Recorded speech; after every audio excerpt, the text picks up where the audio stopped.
Hi friends, பால் மனோ channel. இன்றைக்கி வந்து ஒரு சின்ன ரெசிபி தான் பார்க்க போகிறோம். சிக்கன் கிரேவி தேங்காய் இல்லாமல். நான் வானிலை வச்சுருக்கேன். நான் மண்கடாய் தான் வச்சுருக்கேன். அதில் கொஞ்சம் நம்ம ஆயில் விட்டுப்போம்.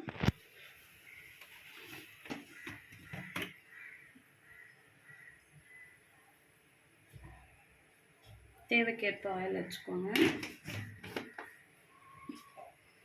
அது நல்லா சூடாகணும். பிறகு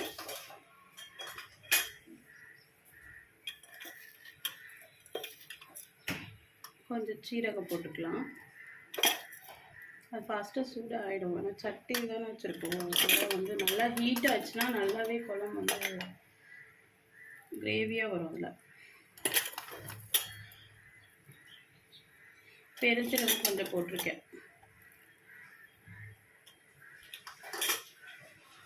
அந்த சிக்கன் கிரேவிக்கு தேவையானது தான் இது. வெங்காயம் வந்து நான் 4 நறுக்கி வச்சுருக்கேன் பொடிசாக. அடுத்து பார்த்திங்கன்னா கொஞ்சம் தக்காளி, ஒரு 2 தக்காளி வச்சுருக்கேன். அப்புறம் ஜிஞ்சரும் நான் வந்து அந்த பூண்டும் இஞ்சியும் வந்து நறுக்கி வச்சுருக்கேன். லைட்டாக கொஞ்சம் கருவேப்பிலை வச்சுருக்கேன். இப்போ பார்த்திங்கன்னா சிக்கன் வந்து நான் மஞ்சள் போட்டு கழுவி வச்சுருக்கேன். நெக்ஸ்ட்டு வந்து மசாலா பொடி நம்ம சேர்க்கணும். இப்போ நான் ப்ரொசீஜர் காட்டுறேன் நான் உங்களுக்கு.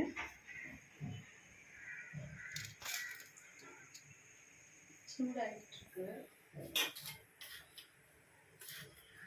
அதில் கொஞ்சம் வந்து நம்ம கொஞ்சம் வெந்தயம் கொஞ்சம் சேர்த்துக்கலாம்.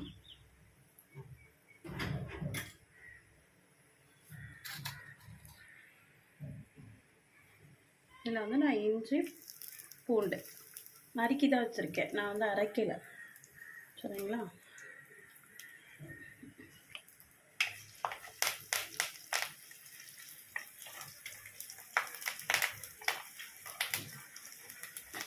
நல்லா வதக்கிக்கணும்.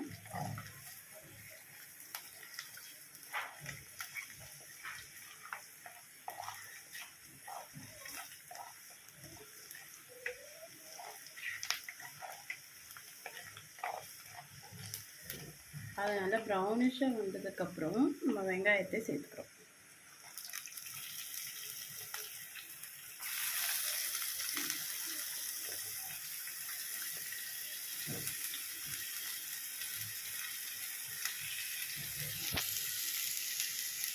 வெங்காயத்தை கொஞ்சம் நல்லா வதங்கணும்.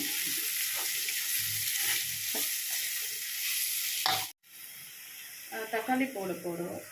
தக்காளியும் நம்ம கருவேப்பிலையும் போட்டுருவோம். அது கொஞ்சம் நேரம் வதங்கணும் நல்லா.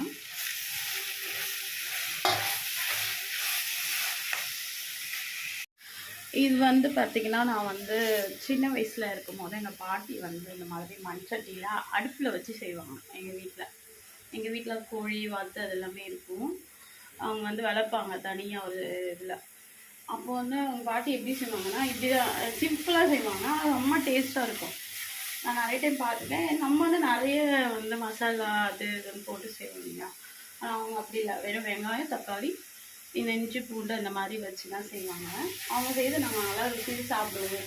வீக்லி ஒன்ஸ் வந்து பாட்டி நாங்கள் அம்மா அப்பாவில் ஜாயிண்ட் ஃபேமிலியாக இருக்கும்போது ஜாயிண்ட் ஃபேமிலி தான். அதனால் எல்லோரும் அந்த ரவுண்டு கட்டிட்டு எல்லாருமே வந்து உட்காந்து சாப்பிடுவோம்.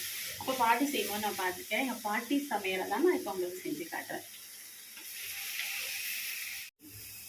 இது வந்து நாங்கள் வீட்டிலே அரைச்ச மசாலா பொடி தான் நான் போடுறேன். ஒரு 3 ஸ்பூன் போட்டுக்கலாம். நல்லாவே மிக்ஸ் பண்ணிவிடுங்க. மிக்ஸ் பண்ணிவிட்டு அதுக்கப்புறம் சிக்கன் போடணும். இப்போ நான் சிக்கனை வந்து நல்லா வாஷ் பண்ணி மஞ்சள் போட்டு வாஷ் பண்ணி வச்சுருக்கேன்.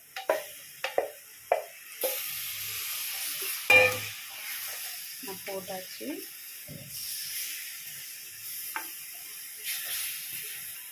இது நல்லாவே நம்ம கொஞ்சம் நேரம் வந்து கலரி விடணும்.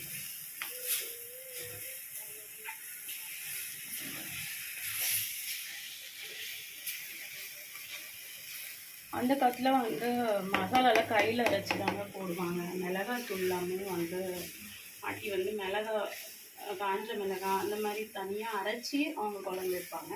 ஆனால் நம்மளால இப்போ வந்து அரைக்க முடியாது. அதனால் வந்து நம்ம மசாலா வந்து நம்ம பிப்பராகவே அரைச்சி வச்சிடும் இல்லையா. அது ஒரு டேஸ்ட்டு. இது நம்ம அரைக்கிறது ஒரு டேஸ்ட்டு. சரி, சரிங்களா? இது கொஞ்ச நேரம் ஆகணும். வச்சுருக்கேன் சிக்கனுக்காக வேகணும்ல. உப்பு நான் சேர்த்துருக்கேன். இதில் உப்பு உங்களுக்கு தேவைக்கு சுவைக்கேற்ப நீங்கள் சேர்த்துக்கலாம். நான் 1 டம்ளர் தண்ணி எடுத்துருக்கேன்.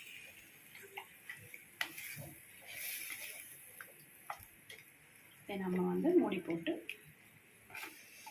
வேக வைப்போம். வெந்தது பிறகு நான் காட்டுறேன். என்கிட்ட வந்து இந்த கிளாஸ் மூடி தான் இருக்குது இதோடக்கு. நான் இதை வந்து க்ளோஸ் பண்ணுறேன். இப்போ பார்த்தீங்கன்னா நம்ம கிரேவி ரெடி ஆகிடுச்சு.